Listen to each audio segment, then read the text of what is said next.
Hello বন্ধুরা, আজ এলাম তামিলনাড়ুর বিখ্যাত একটা রেসিপি নিয়ে। প্রথমে কড়ার গরম সাদা তেলে মৌরি ও মেথি ফোড়ন দিচ্ছি। এবার বাটিতে গুলে নেওয়া আদা রসুন পেস্টটা ঢেলে ভাজা হতে দেব কাঁচা গন্ধ যাওয়া পর্যন্ত।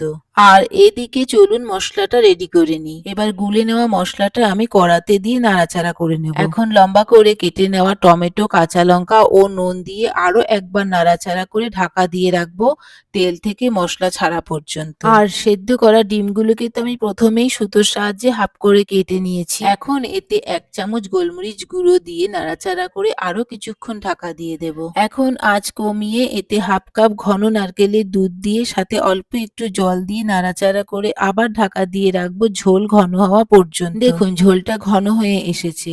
এবার এতে 3 চামচ পাতিলেবুর রস দিয়ে গ্যাস অফ করে দেব। এবার সেদ্ধ ডিমের ওপর ঝোল ঢেলে দিয়ে সার্ভ করে নিলেই কমপ্লিট চ্যাট্রেনার egg curry. Please do like and subscribe.